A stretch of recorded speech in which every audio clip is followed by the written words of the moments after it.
Welcome to another episode of Mike Reads. Tonight we'll be continuing in our series in Henry Hazlitt's Economics in One Lesson with Chapter 18, What Rent Control Does. As I've mentioned throughout the course of this series, we are doing this series as a parallel read with Thomas Sowell's Economic Facts and Fallacies. So I'll put a link in this video's description to that so you can follow along there as well.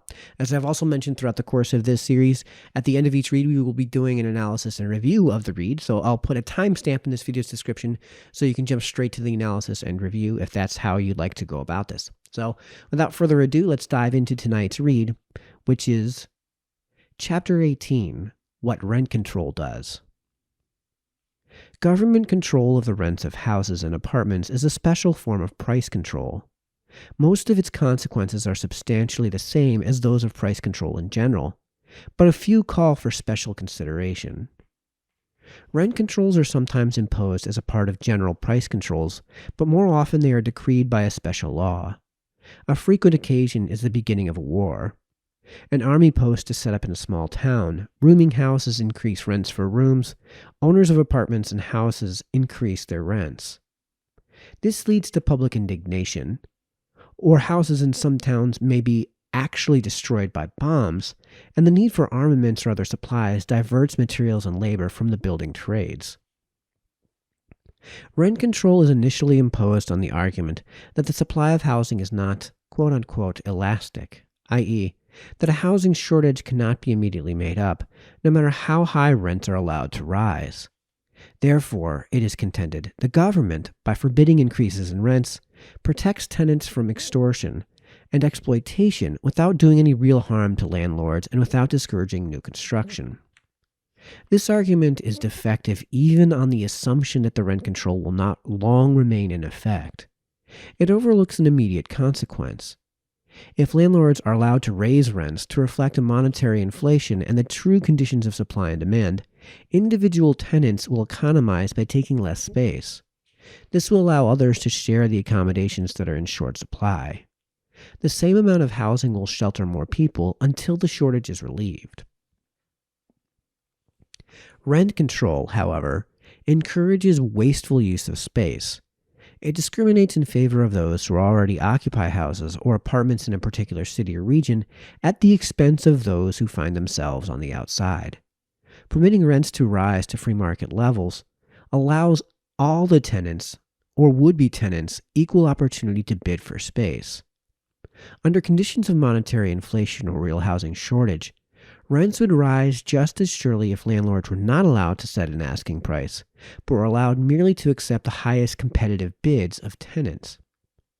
The effects of rent control become worse the longer the rent control continues. New housing is not built because there is no incentive to build it. With the increase in building costs, commonly as a result of inflation, the old level of rents will not yield a profit.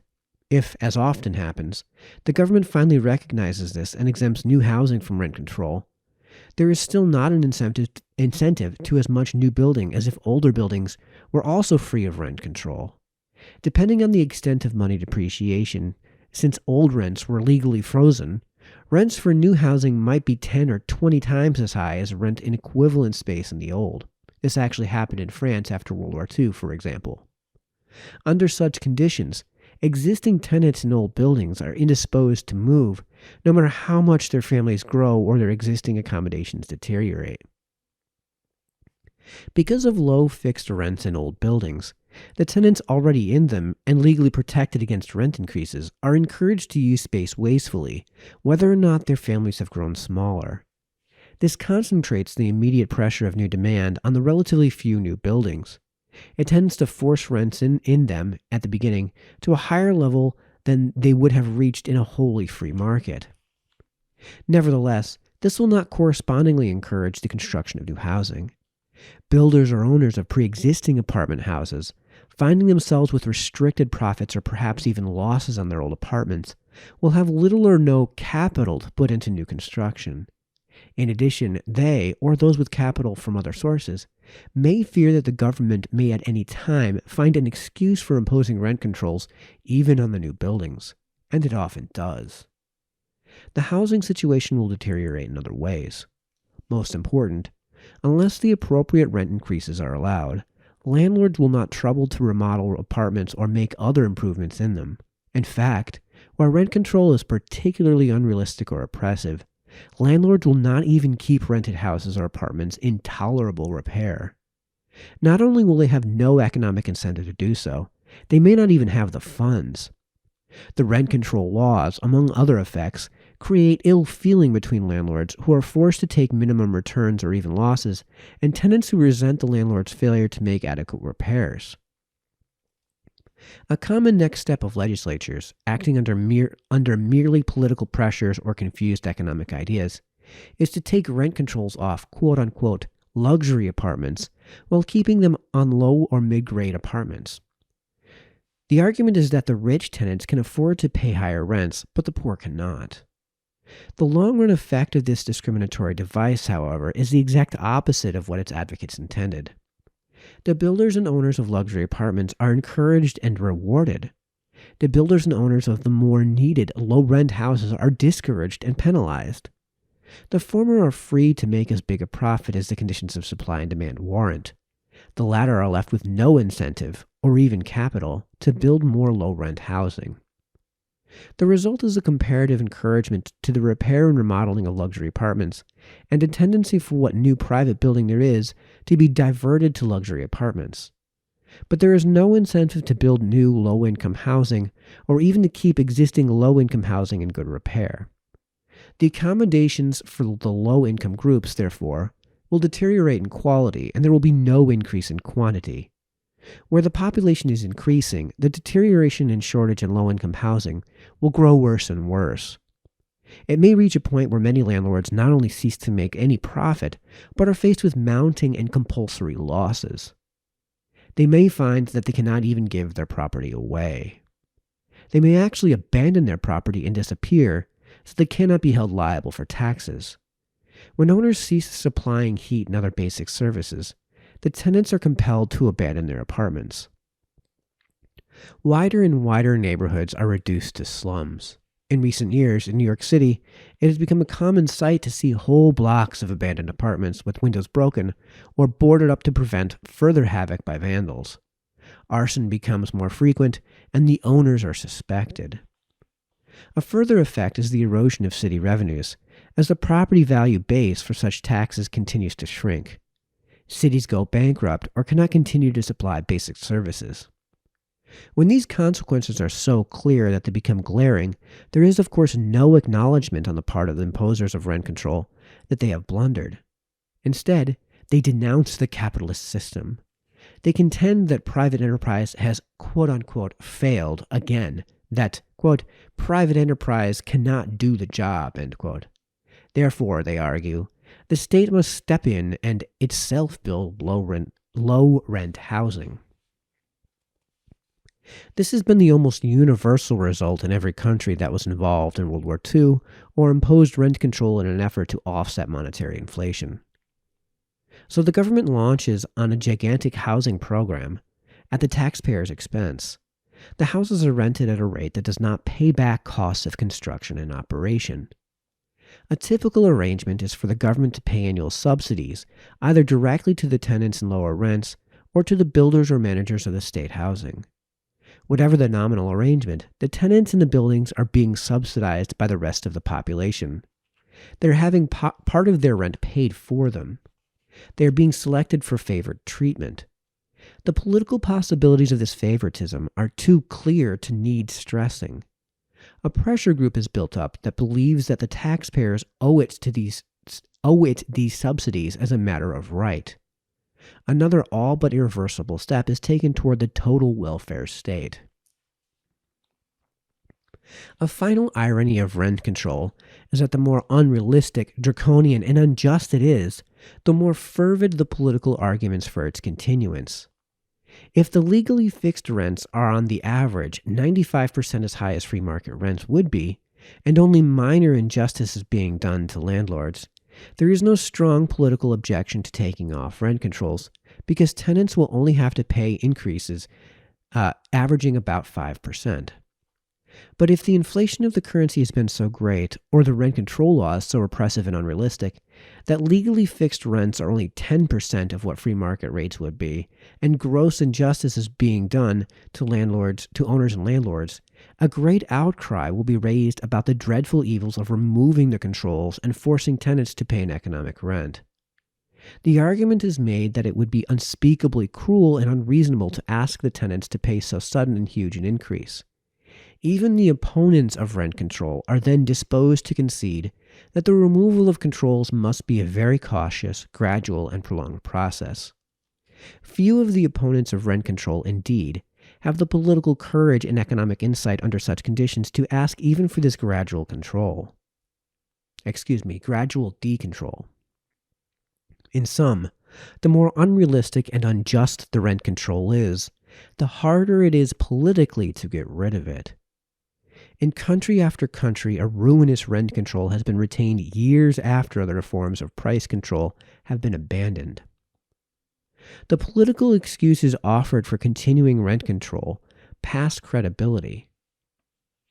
The law sometimes provides that the controls may be lifted when the quote-unquote vacancy rate is above a certain figure. The officials retaining the rent control keep triumphantly pointing out that the vacancy rate has not yet reached that figure. Of course not. The very fact that the legal rents are held so far below market rents artificially increases the demand for rental space at the same time as it discourages any increase in supply. So the more unreasonably low the rent ceilings are held, the more certain it is that the quote-unquote scarcity of rental houses or apartments will continue. The injustice imposed on landlords is flagrant. They are, to repeat, forced to subsidize the rents paid by their tenants, often at the cost of great net losses to themselves. The subsidized tenants may frequently be richer than the landlord, forced to assume part of what would otherwise be his market rent. The politicians ignore this. Men in other businesses who support the imposition or retention of rent control because their hearts bleed for the tenants do not go so far as to suggest that they themselves be asked to assume part of the tenant's subsidy through taxation. The whole burden falls on the single small class of people wicked enough to have built or to own rental housing. Few words carry stronger obliquity than slumlord. And what is a slumlord? He is not a man who owns expensive property in fashionable neighborhoods, but one who owns only run-down property in the slums, where the rents are lowest and where payment is most dilatory, erratic, and undependable. It is not easy to imagine why, except for natural wickedness, a man could afford to own decent rental housing and would decide to become a slumlord instead. When unreasonable price controls are placed on articles of immediate consumption, like bread, for example, the bakers can simply refuse to continue to bake and sell it. A shortage becomes immediately obvious, and the politicians are compelled to raise the ceilings or repeal them. But housing is very durable. It may take several years before tenants begin to feel the results of the discouragement to new building and to ordinary maintenance and repair. It may take even longer before they realize that the scarcity and deterioration of housing is directly traceable to rent control. Meanwhile, as long as landlords are getting any net income whatever above their taxes and mortgage interest, they seem to have no alternative but to continue holding and renting their property. The politicians, remembering that tenants have more votes than landlords, cynically continue their rent control long after they have been forced to give up general price controls. So we come back to our basic lesson. The pressure for rent control comes from those who consider only its imagined short-run benefits to one group in the population. But when we consider its long-run effects on everybody, including the tenants themselves, we recognize that rent control is not only increasingly futile, but increasingly destructive the more severe it is and the longer it remains in effect. That concludes tonight's read. Now on to the analysis and review part of the video. All right, welcome to the analysis and review part of the video. So we finally moved on from the subsection in commodities exchange, and we're back to the more grounded, more easy to understand, and more easily digestible parts of the book. In very short, this chapter can be summed up in one sentence that rent control is nothing more than just another version of a price control. The reason that he's devoted a chapter to rent control from what he's written here, in short, is that the nature of rent and housing makes these effects especially deleterious, especially severe. So before we get into this read and analysis here, we do have to contextualize what he's written here with the fact that this book was written originally in 1946, and the updates stopped basically by 1973. So when he makes these, it was in the post-World War II era that he wrote this book. So with the emphasis on wartime efforts and references to New York City's recent past when it comes to this sort of thing, we do have to understand that he's writing this within the context of the immediate aftermath of World War II. So the first concept that he brings up here, and this is a bit of an aside before we get into the heart of the read, is the notion of elasticity. So I'll put a link in this video's description to a video I did on my other channel that talks about demand elasticity. And it goes into this subject in much greater detail, and it kind of explains exactly what's going on here in much greater detail than I could possibly reasonably do in this video without getting kind of long-winded. So elasticity is nothing more than the responsiveness to the supply and demand of a good, or the responsiveness of the supply or demand of a good or service to changes in price. So that means that if in the case of elasticity of demand, as we explained in the video that's in this video's description, that's linked in this video's description, in the case of the elasticity of demand, if you raise the price of a good or service, what will the effects of the demand be? So in this case, we're talking about the quantity of demand. So if we're looking at gas at the pump, the price of gas at the pump is extremely elastic, because if there is the stereotype of the husband that will drive to the complete other side of town to save 1 penny on gas, 1 penny per gallon on gas. There are things that don't have a lot of price elasticity where you're kind of willing to pay any price, and you can jack up the price to quite a bit before, in relative terms at least, before you're going to see a decrease in the amount of that good or service that you'll be able to sell. So that's elasticity of demand. Elasticity of supply is basically the same thing. So supply elasticity is the likelihood that producers will want to carry or supply a good or service if the price goes up or down. This is what he's actually talking about on page 127. So he mentions this notion that the supply of housing is not elastic. Well, that's kind of, there's a tiny grain of truth into that, but it's mostly a misdirect. So in this case, the price of housing, because it's such a huge price, when we're talking about relative changes, when we're talking about how somebody lives, there is a huge switching cost, and that's the cost of moving in this case. So anytime that you move, there's a lot of costs that go into that, even if the direct expense of doing so isn't all that much. There are secondary costs that aren't really well seen that go into this, things like opportunity costs, things like nearness to relatives if you have to move away from family, things with familiarity with the building itself that you kind of lose when you move into a new building. So that's kind of just a misdirect. So there is some grain of truth that if you jack up the price of housing, then you won't see the deleterious effects as quickly or in as pronounced a manner. But again, if you just triple the price of rent, people will move. But again, the reason that point isn't always so obvious is because there's a huge switching cost. And we may be talking about, in relative terms, not all that much, but in terms of absolute terms, if that price goes up, then if we're talking about a $500,000 home, the likelihood that if the taxes that you pay on that $500,000 home are, say, $20,000 a year. If that price goes up to $25,000 a year, that's a 25% increase, but you're probably still going to just assume that cost up until a threshold. And then once you hit a certain threshold, you move. But when you decide to move, the next place you're going to move to, you're not going to completely ignore the taxes that you're going to be paying. You're not going to completely ignore the upfront cost of, say, buying a new home, or if they decide to downscale and rent, the monthly rental fee. So there is some grain of truth to that, but it's more of that it's stepped and that you have to overcome the first step of the switching costs before you're willing to engage in that cost-benefit analysis in the first place. So that's what he's talking about on page 127 with the elasticity of supply. And I'm sorry I got a little bit long-winded there, but I promise you the rest of this will go by pretty quickly.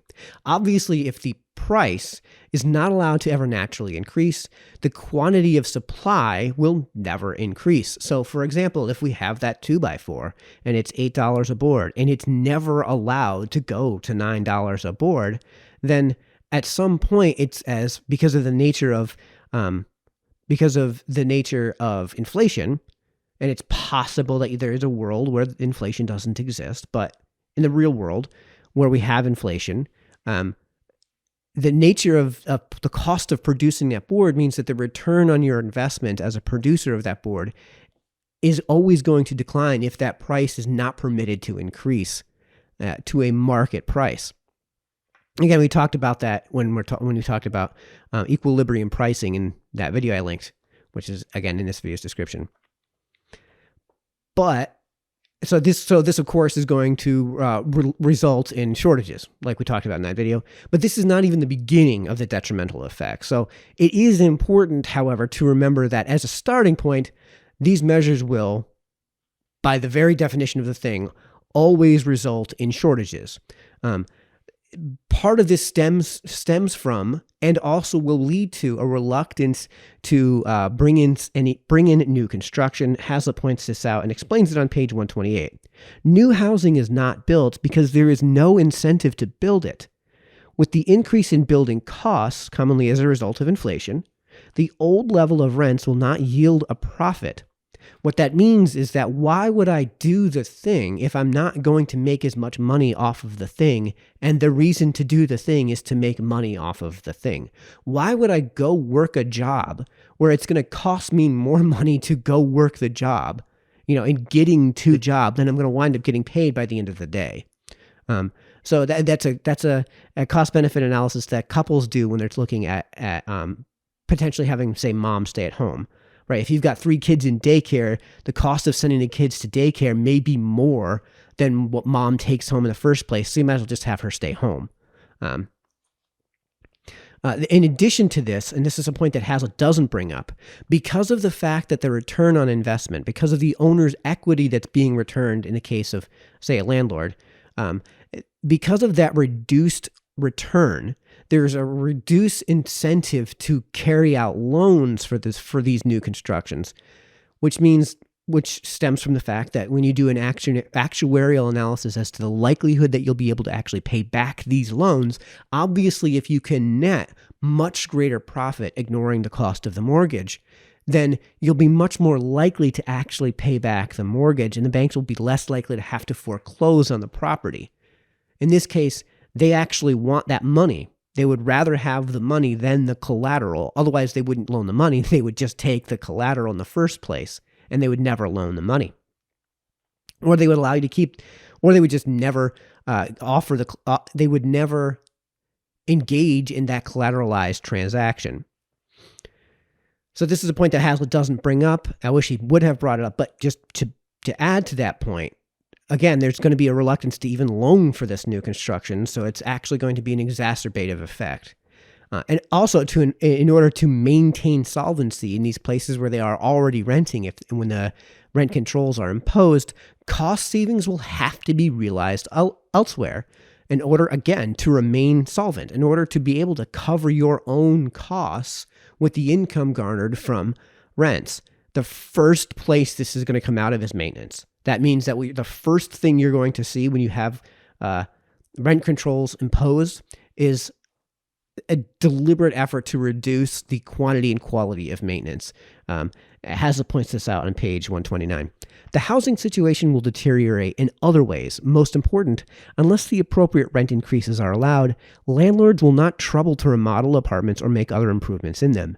In fact, where rent control is particularly unrealistic or oppressive, landlords will not even keep up rented houses or apartments in tolerable repair. The state of New Jersey actually found this out in their housing and urban development programs, where they were basically having third parties come in and take over HUD, and just subsidizing the third parties to do that.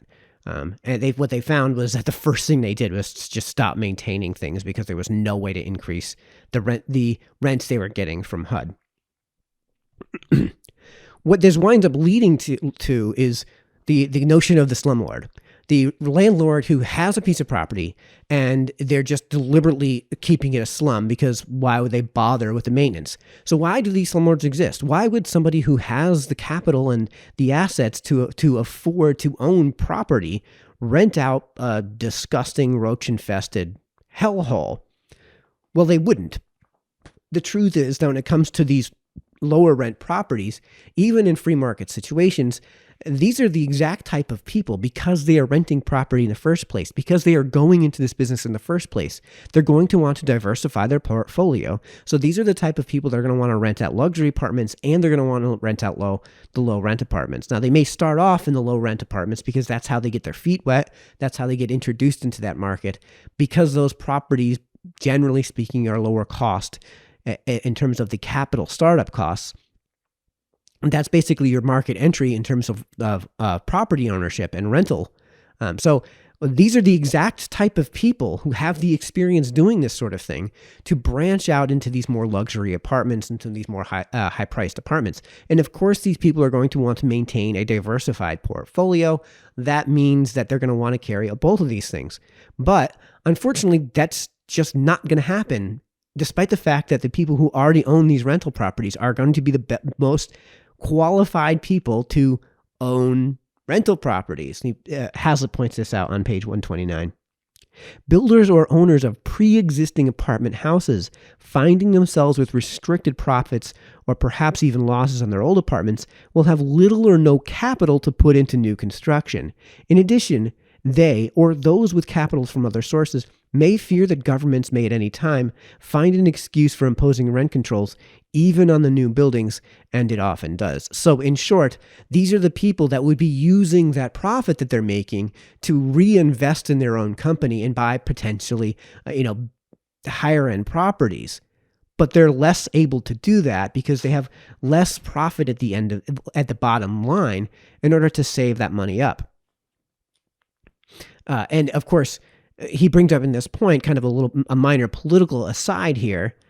In addition, they or those with capital from any other sources may fear that government may at any time find an excuse for imposing rent controls even on the new buildings, and it often does. This concept that government is going to step in and make an arbitrary decision to basically impose on the free market, to impose a regulation that is effectively in short collectivizes some sort of means of production. Even if you don't do that over the totality of a market environment, the fact that there is that precedent that government might just on a whim start imposing these regulations is exactly what led to the corporate flight out of Venezuela, and is exactly what crippled that economy. It is true that in Venezuela, they never socialized, if you will, the entire economy. They never just came in and bought and took by force every business. But they started doing that, and the businesses, the overseas businesses especially, that were invested in Venezuela saw this happening and were like, yeah, we're out of here. We're just out of here. So it's a little bit of a political aside. But in the end, if you can't build these houses, maybe the response, of course, is going to be to make an exemption for luxury housing and luxury apartments, where the rich, if you will, as Thomas Sowell says, the ambiguous notion of the rich can afford these higher rents. What you're going to wind up seeing is not only are they going to overcharge for those rents, What that of course is going to lead to is if the only place for them to make any money is in luxury apartments, it's going to lead to what we now call today gentrification. And that's kind of the point he was making at the end of page 129. The result is a comparative encouragement to the repair and remodeling of luxury apartments and a tendency for what new private building there is to be diverted to luxury apartments. We call that today gentrification. In a free market environment, if people are just getting richer, and that's why these buildings improve, there's kind of nothing to complain about. But when the only housing that's being built is luxury apartment housing, because there's no way to make any money off of the low rent housing, then what you're going to get is this gentrification. Now, this idea actually kind of fails on its face, too, because what you're really going to get is just abandonment of housing, as Hazlitt mentions throughout the course of this read. The real truth is that eventually taxes will have to increase to cover the government-subsidized housings, which is going to be on those people that are already paying these overpriced rents because you have to make up that money somewhere. You're going to wind up seeing vagrancy because why bother living in a hellhole, right? You're going to see buildings become completely dilapidated, and people, if they become just downright dangerous, will just leave, which means you're going to see vagrancy. You're going to find that the people that can overcome these switching costs to get out of these slums are the people that are rich to begin with, and the people that aren't there are not going to be able to go overcome the switching costs we talked about earlier. And on top of that, because the rich are the ones that can afford to overcome these switching costs most easily, what exactly is the attractant here? There needs to be an external attractant to attract these people that can afford the luxury apartments in the first place. And what we're basically saying is something has to attract them to move from where they are to another location with overpriced luxury apartment rental prices. So why move where rents are ridiculously expensive? And the answer is you're not even going to see that housing get filled up very quickly. You're going to see it get filled up at a much lower rate than it normally would, and that's the only place where landlords can make any money. Therefore, that's the only place where this construction is going to happen. Of course, the worst effect, as Hazlitt points out, might actually be political, and that's on page 131. In sum, the more unrealistic and unjust the rent control is, the harder it is politically to get rid of. And that's actually very true. The more you make your constituents dependent on that subsidization, on that fixed price, on that rent control, the more difficult it is going to be to muster up the political will to abandon the rent control. And he makes the analogy of the 95%. If rent should be $1,000 a month and the cap is $950 a month, then that $50 difference isn't a great dependency. But if the cap is $500 a month, then that $500 a month is a much bigger difference than that $50 a month subsidy, which means that the dependency is going to be that much larger, which means you're much less likely to get that political will. And on that note, Hazlitt gets to a point of full-on prophetic clairvoyance in that regard on page 130. Tell me if you've heard this before, if this sounds familiar. When these consequences are so clear that they become glaring, there is, of course, no acknowledgement on the part of the imposers of rent control that they have blundered. Instead, they denounce the capitalist system. They contend that private enterprise has failed again, and that private enterprise cannot do the job. Therefore, they argue, the state must step in and itself build low-rent housing. So that, I think, is a great place to stop our analysis and review. There's actually a lot jam-packed into this chapter. It's one of the better reads in this entire book. That's the fact that this analysis and review is going to be actually quite a bit longer than the read itself. I could just do the analysis and review as, here's the chapter, it's awesome, let's reread the whole thing over again. But yeah, that's part of why I really like this book in general and why I like this read. And of course, we'll end there and just inform everybody that the next read in Hazlitt's Economics in One Lesson will be Chapter 19, which is minimum wage laws. So until then, this has been Mike, signing off.